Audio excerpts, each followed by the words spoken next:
하나님 말씀 마태복음 6장 12절 말씀입니다. 찾으셨으면 한 말씀만 같이 읽겠습니다. 시작. 우리가 우리에게 죄 지은 자를 사하여 준 것 같이 우리 죄를 사하여 주시옵고. 주기도문 5번째 강구입니다. 그래서 총 6째 강구로 구성이 되어 있는데 5째 강구에 대한 내용 말씀을 증거하겠습니다. 이 5째 강구는 우리가 오해하기 쉬운 강구입니다. 이 5째 강구를 보면은 조건이 있어요. 우리가 우리에게 죄 지은 자를 사하여 준 것 같이 우리의 죄를 사하여 주옵시고. 그러면 이것이 문자 그대로 조건이라면 누구도 예수님께 사함받을 사람이 없는 거예요. 왜냐하면 그 누구도 우리가 완전히 용서해 준 사람이 없기 때문에, 내가 용서해 준 만큼 용서해 주십시오라고 하면은 내가 용서 많이 못 해주면 나는 용서를 받지 못하죠. 그러니까 용서받을 사람이 없는 거예요. 그럼 이 구절을 도대체 어떻게 해석을 해야 될까? 저도 많은 고민이 있었는데 여기서 예수 그리스도, 오직 예수 그리스도를 앞에 붙이면 됩니다. 어떻게 하면 되냐고 잘 보세요. 오직 예수 때문에 우리가 우리에게 죄 지은 자를 사하여 준 것 같이 오직 예수 때문에 우리의 죄를 사하여 주시옵고, 이런 뜻입니다. 그러니까 내가 다른 사람의 죄를 사해 주는 근거는 뭐예요? 나의 긍휼과 사랑의 오직 예수의 은혜예요. 예수의 은혜라는 거예요. 그러니까 오직 예수 때문에, 예수님의 사랑 때문에 내가 다른 사람의 죄를 사해 주는 것 같이 오직 예수님 때문에 나의 죄를 사하여 주옵시고, 이런 의미입니다. 그래서 여기서 전제된 게 뭐냐면 우리가 우리에게 죄 지은 자를 사하여 준 것 같이 라는 그 조건문에서 전제되는 건 뭐냐면, 이렇게 할 수 있는 근거는 내가 예수 믿어 구원받아 그 은혜 가운데 있습니다라는 신앙 고백이 여기 담겨 있는 거예요. 예수님이 나 같은 죄인을 용서해 주셨는데 나도 마땅히 부족하지만은 그 은혜에 감사해서 예수 때문에 내가 다른 사람을 좀 용서해 준 것처럼, 예수 때문에 우리의 죄를 용서해 주셨던 것처럼 날마다 우리의 그런 발을 씻어야 될 죄들 있잖아요. 날마다 우리의 행실에서의 여러 가지 자범죄들을 매일매일 용서해 주십시오. 예수님을 의지하여 나갑니다. 예수의 피를 믿고 나갑니다. 그 예수 때문에 나의 행위를 보시지 마시고 예수님 때문에 나를 용서해 주십시오. 예수님 때문에, 그 사랑 때문에 내가 다른 사람을 용서해 줬듯이 예수님 때문에 나를 용서해 주십시오. 그럼 이 강구에는 빠져 있는 것 같지만 그 중심에 누가 있어요? 예수님이 있는 거예요. 그러니까 이렇게 붙여서 이걸 이해하시면 이 전체 문맥이 정확하게 이해가 되고 바른 해석으로 나아갈 수 있습니다. 그래서 우리가 이 기도는 먼저는 우리의 죄를 사해달라는 간구예요. 누구 때문에? 예수님 때문에. 예수님의 피를 의지해서 나갑니다. 예수님의 완전하신 그 사죄와 칭의와 용서하심을 근거해서, 그 사랑을 근거해서 나아가오니 매일 우리의 죄를 사하여 주옵시고, 이런 기도예요. 그래서 그 4번째 간구에는 오늘 우리에게 일용할 양식을 주시옵고 그랬잖아요. 근데 이 기도도 오늘이 포함이 되는 거예요. 오늘 우리가 우리에게 죄 지은 자를 사하여 준 것 같이 우리의 죄를 사하여 주옵시고. 그래서 매일 기도해야 될 그런 용서의 기도 중에 하나입니다. 그래서 오전 시간과 어떻게 의도하진 않았지만 연결되는 부분이 뭐냐면, 매일 발 씻어야 되는 회개의 기도를 이렇게 이 기도로 우리가 생각을 할 수가 있습니다. 그래서 매일 우리가 온전히 목욕한 깨끗한 그런 의롭다함을 받은 그리스도인이 되었음에도 불구하고 매일 범하는 죄를 회개해야 합니다. 예수님을 의지해서 회개를 하는 거예요. 그래서 이 간구는 먼저 우리의 죄를 용서해달라는 간구가 먼저 들어있는 겁니다. 그래서 이 간구의 핵심은 뭐냐면 예수님과의 바른 관계와 교제를 계속 유지하기 위함에 있어요. 그러니까 내가 너를 씻지 아니하면 너는 나와 뭐가 없느니라? 상관이 없느니라 그랬잖아요. 그러니까 아예 예수를 안 믿으면 진짜 예수님과 상관없는 삶을 사는 것이고, 예수를 믿었음에도 불구하고 내가 예수님을 떠나서 매일 죄를 짓고 있으면 예수님과 상관없는 실질적인 삶을 사는 거예요. 성도라 할지라도. 성도 중에서도 법적으로는 예수님과 관계가 있지만 실제적으로는 관계없이 사는 사람들도 많아요. 예를 들면 내가 아버지와 호적 관계에서는 아버지와 아들 관계로 되어 있고 법적으로는 아버지와 자녀 관계라서 법적으로는 그 관계가 깨어지지 않듯이 예수를 믿는 우리 모든 하나님의 자녀들은 하나님이 나의 아버지고 나는 하나님의 아들로서 그 법적 관계는 깨어지지 않지만 내가 아버지께 죄를 지으면 아버지와의 관계가 화목하지가 않은 거예요.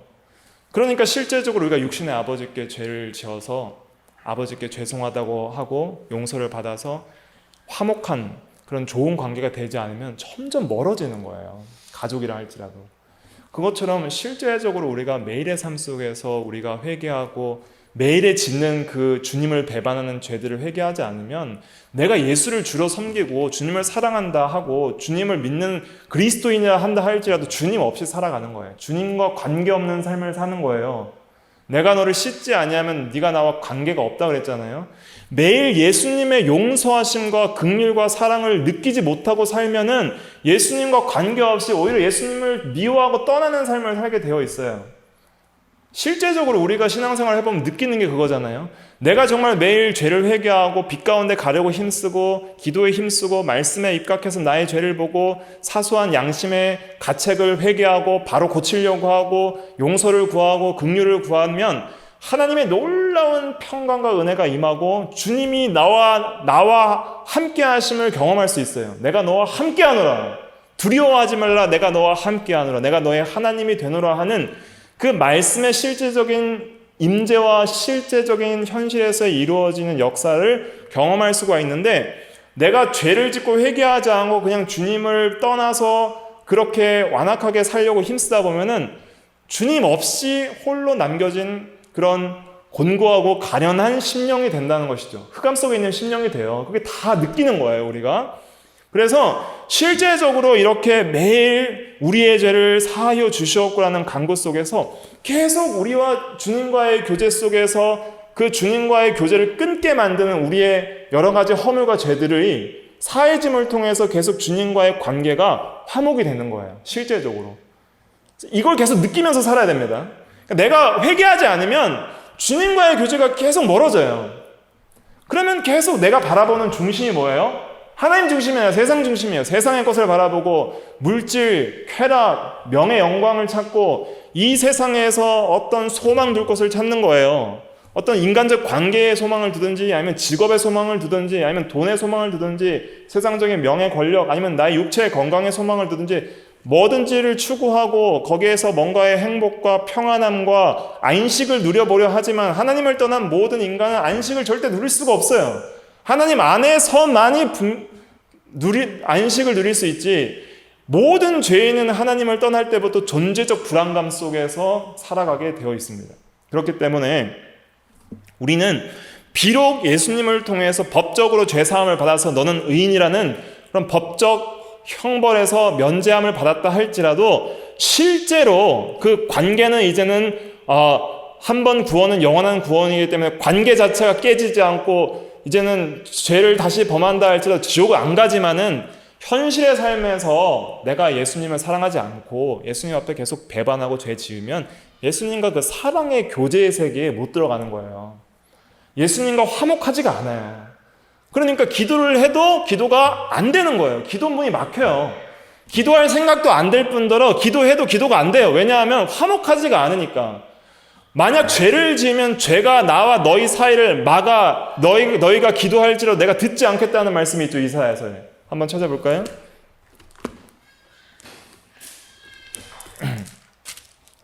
이사야 59장 1절과 2절 말씀. 이사야 59장 구약 1039페이지 이사야 59장 1절 2절 한번 같이 읽어볼게요. 시작. 여호와의 손이 짧아 구원하지 못하심도 아니요 귀가 둔하여 듣지 못하심도 아니라 오직 너희 죄악이 너희 하나님 사이를 갈라 놓았고 너희 죄가 그의 얼굴을 가리어서 너희에게서 듣지 않으시게 함이니라.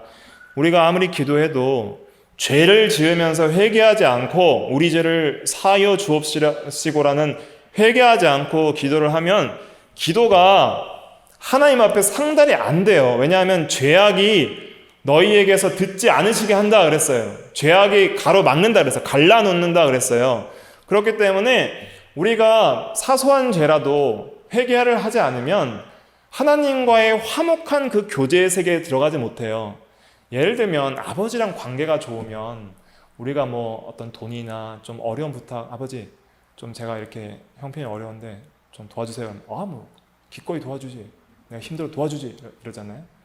근데 관계가 나쁘고 불효자식처럼 살다가 정말 쉬운 일 도와달라 해도 관계가 나쁘면 그런 것들이 아버지는 불쾌한 거잖아요. 그렇죠? 네가 알아서 해라 하잖아요.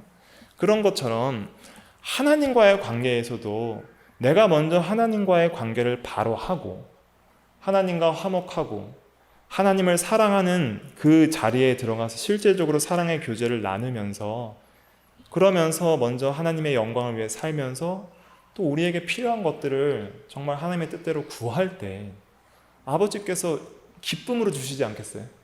그렇지 않겠어요? 아버지의 마음이 우리를 너무 사랑하는데 달라는 대로 주시지 않겠어요? 근데 또 사랑하는 아들은 아버지의 뜻대로 구하지 않겠어요? 나의 원대로 마옵시고 아버지의 원대로 하옵소서. 그러니까 그 기도가 응답받는 기도일 수밖에 없는 거예요. 그러니까 응답할 수밖에 없는 기도를 하고 응답받을 수밖에 없는 기도를 하니까 응답받을 수밖에 없는 것이죠. 근데 욕심으로 구하면 듣지 않으신다 그랬잖아요. 그러니까 죄악을 품고 있으면 하나님의 뜻대로 구할 수도 없을 뿐더러 들으시지 않는 기도가 되는 것입니다. 그래서 먼저는 우리가 매일의 삶 속에서 우리가 얼마나 회개를 하고 사는가를 돌이켜보세요. 여러분들은 매일의 삶 속에서 매일 아침 일어나서 회개 기도를 하십니까? 매일 하나님을 찾고 하루를 시작하십니까? 매일 우리의 삶에 있어서 매일매일 지었던 죄들을 생각하면서 돌이켜보고 하나님과의 관계가 어떠한지를 점검하는 시간들을 가지십니까? 이런 것들이 굉장히 중요합니다. 세상에 바쁘다고 이런 것들을 못하는 것은 믿음이 아니에요. 그래서 매일매일 영적으로 나의 상태가 내 마음의 경향성이 지금 어디로 기울어져 있는가? 하나님 중심인가? 자기 중심인가? 세상 중심인가? 점검해보고 우리가 매일의 삶 속에서 나를 위해 죽어주신 주님의 은혜를 얼마나 배반하고 사는가? 끝까지 사랑하시는 주님의 사랑을 얼마나 배반하고 사는가를 점검해보고 내가 얼마나 주님을 위해서 마음을 헌신하고 있고 삶을 헌신하고 있는지를 점검해볼 때 부족한 부분들이 깨달아질 때마다 우리가 회개를 하고 예수 그리스도 때문에 우리의 죄를 사하여 주시옵소서. 나의 의로움과 나의 행함 때문이 아니라 나의 공로 때문이 아니라 오직 예수 때문에 나의 죄를 사하여 주시옵소서라고 기도할 수 있는 사람이 되어야 됩니다. 그런데 실제적으로 이런 기도를 하는 사람, 정말 간절하게 이런 기도를 하는 사람의 특징이 뭐냐면 예수님이 나의 죄를 사해 줬다는 그 죄사함의 은혜가 넘치게 되어 있어요. 그럼 그 죄사함의 은혜가 넘치는 사람은 실제적인 삶에서 예수님의 용서받은 그 증거가 어떻게 나타나냐면 다른 사람을 용서해 주는 걸로 나타나는 거예요. 그게 이제 1만 달란트 빚진 자와 100데나리온 빚진 자의 비유에서 그 이제 얘기에서 나오는 거거든요. 그 말씀 한번 찾아볼까요? 마태복음 그 18장에 있습니다. 마태복음 18장 한번 찾아보세요. 마태복음 18장. 조금 내용이 긴데 그래도 한번 다 읽어볼게요. 18장 21절부터 35절까지입니다. 18장 21절부터 마태복음 18장 21절부터 35절까지 같이 읽어볼게요. 시작. 그때 베드로가 나와 이르되 주여 형제가 내게 죄를 범하면 몇 번이나 용서하여 주리이까? 7번까지 하오리이까? 예수께서 이르시되 내게 이르노니 7번뿐 아니라 7번을 70번까지라도 할지니라.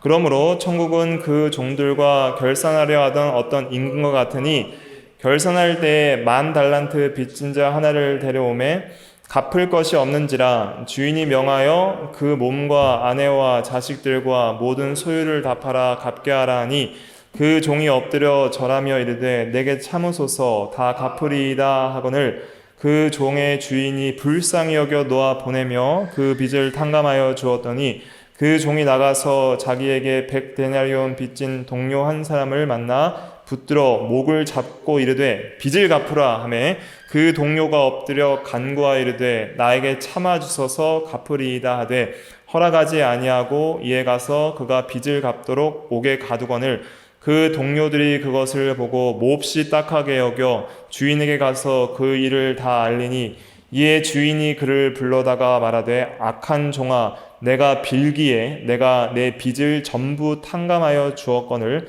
내가 너를 불쌍히 여김과 같이 너도 내 동료를 불쌍히 여김이 마땅하지 아니하냐 하고 주인이 노하여 그 빚을 다 갚도록 그를 옥졸들에게 넘기니라. 너희가 각각 마음으로부터 형제를 용서하지 아니하면 나의 하늘 아버지께서도 너희에게 이와 같이 하시리라. 아멘. 베드로가 물어봤습니다. 형제가 내게 죄를 범하면 몇 번이나 용서하여야 주리이까? 7번까지 하오리이까? 베드로의 생각에 7번이 최고인 거예요. 7번 정도면 할 만큼 했다고 생각을 하는 거예요. 예수님께서는 70번씩 7번 하라. 그럴지라도 해라. 그럼 70번씩 7번이면은 70 곱하기 7이면 490인데 490번 용서하라는 거예요. 그게 아니라 7은 완전수기 때문에 무한히 용서하라 이런 뜻입니다. 그래서 비유로 말씀해 주셨는데 1만 달란트 빚진 어떤 종이 있는데 갚을 것이 없으므로 내 모든 소유와 처자식을 다 팔아서 갚으라 그랬습니다. 그러니까 내게 참아주소서 빌기에 그 주인이 불쌍히 여겨서 그냥 갚지 마라 하고 탕감해 줬습니다. 그러면 1만 달란트는 오늘날 그 당시의 연봉으로 환산하면 얼마냐면 1달란트는 20년 연봉이에요. 1달란트가 20년 연봉이 1달란트가 그럼 1만 달란트는 20만 년 연봉이에요. 그러니까 그 당시에 장정 한 사람이 20만 년을 일해야지 벌 수 있는 돈이 1만 달란트예요. 그럼 그거 벌어서 갚을 수 있어요? 없어요? 없어요. 죽을 때까지 일해도 얼마 못 갚는 거예요. 100데나리온은 한 데나리온은 장정이 하루 일해서 받는 일당입니다. 그래서 100데나리온은 100일만 일하면 갚을 수 있는 돈이에요. 20만 년 일해야 되는 그 돈을 탕감받은 사람이 가다가 자기에게 100데나리온 빚진 동료를 안 갚는다고 옥에 가두어 버린 거예요. 그걸 용서하지 않고 탕감해 주지 않고. 이것은 무한한 빚, 갚을 수 없는 죄의 빚을 탕감받은 예수님의 그 구속의 은혜로 탕감받는 죄인이 나에게 지은 정말 사소한 죄들 있잖아요.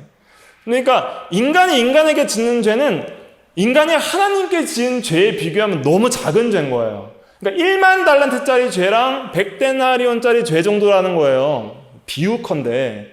근데 내가 그 정도의 죄를 너희에게 사해 주었다면 너는 너희들끼리의 죄에서도 용서해 줘야 마땅하지 않겠니? 라고 말씀을 하신 것이죠. 그래서 우리가 진짜 예수님의 그 죄 용서함의 은혜를 받았다고 한다면 정말 작은 죄는 우리가 너무 쉽게 용서할 수 있는 그런 마음이 들 것이다. 그래서 우리에게 죄 지은 자를 사하여 준 것 같이라는 것은 그 용서의 경험 안에서 예수님 때문에 용서받았기 때문에 용서해 줍니다라는 그 고백이 거기에 있는 거예요.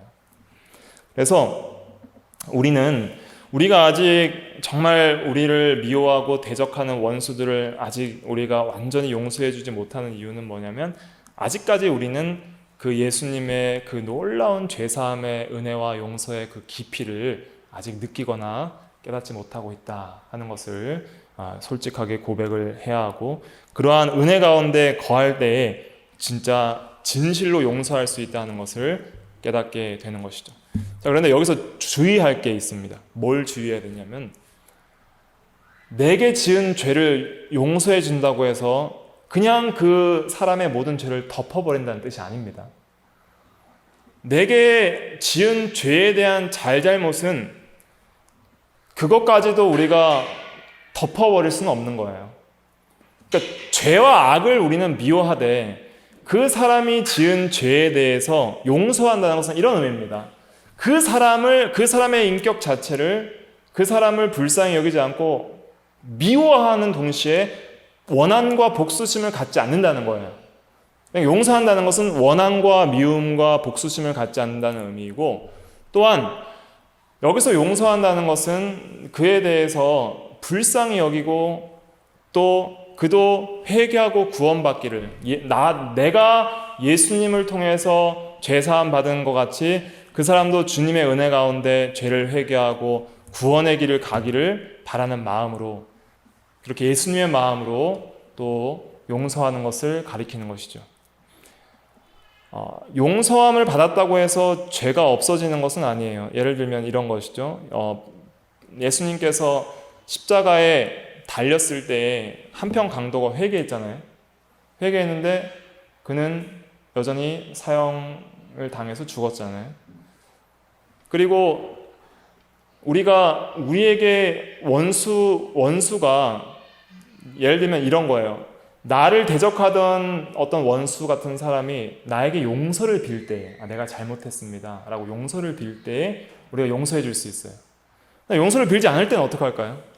용서를 빌지 않을 때는 어떤 게 용서냐면은 그에 대해서 원한과 복수심을 갖지 않고 그에게 하나님의 공의로운 심판, 하나님의 심판에 맡기는 거예요.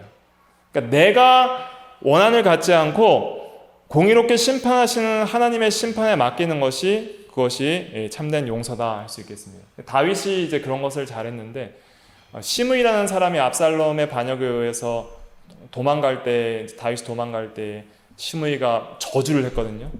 그때 이제 다윗이 그 시므이에게 복수하지 않고 하나님의 공의로운 심판에 맡겼어요.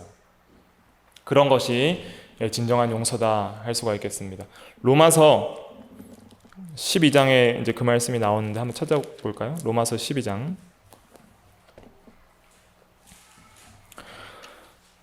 로마서 12장 17절부터 21절인데, 로마서 12장 17절부터 21절 같이 한번 읽어볼게요. 시작. 아무에게도 악을 악으로 갚지 말고 모든 사람 앞에서 선한 일을 도모하라. 할 수 있거든 너희로서는 모든 사람과 더불어 화목하라. 내 사랑하는 자들아, 너희가 친히 원수를 갚지 말고 하나님의 진노하심에 맡기라.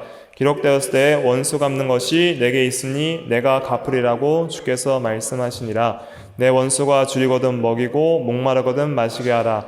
그리함으로 내가 숯불을 그 머리에 쌓아 놓으리라. 악에게 지지 말고 손으로 악을 이기라. 아멘.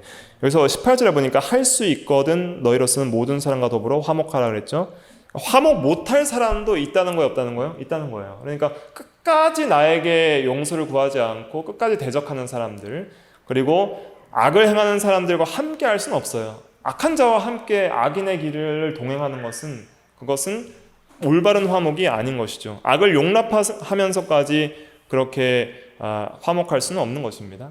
그러나 우리가 그 사람을 미워하거나 원수를 갚아야겠다 하는 그런 마음을 버리고 친히 원수 갚는 걸 누구에게 맡기라는 거예요? 하나님께 맡겨라. 하나님이 너를 심판하시리라 하는 그런 믿음으로 그를 미워하지 말고, 그런 심판에서 이제는 회개하고 돌이킬 수 있도록, 정말 나 같은 죄인도 구원받았는데 너도 예수 믿고 구원받기를 원한다, 그런 마음으로 그를 위해 기도해주고 또 할 수 있으면 복음을 전하는 것, 그런 것들이 또 참된 용서라고도 할 수가 있겠습니다. 그래서 오늘 이 기도를 통해서 먼저 두 가지를 이제 정리를 해야 되는데, 첫째는 매일 내가 죄사함의 은혜를 구하는 회개 기도를 해야 된다. 그래서 주님과 계속 화목한 교제의 세계에서 살아야 한다. 그래서 매일 우리는 발을 씻는 회개의 기도, 죄사함의 기도를 해야 할 필요가 있다는 것이고, 둘째는 진정으로 용서를 경험한 사람이라면 다른 사람의 죄를 용서해 줄 수 있어야 한다 하는 것이 이 주기도문에서 가르치는 겁니다. 근데 그게 쉬워요, 안 쉬워요? 안 쉬우니까 기도를 가르쳐 주신 거예요. 그러니까 쉽지 않고 내 힘으로 할 수 없는 것이기 때문에 이런 기도를 통해서 정말 하나님께서 주시는 은혜와 긍휼과 사랑을 받아서 그렇게 하라 하는 것을 깨닫게 됩니다. 다 같이 기도하겠습니다.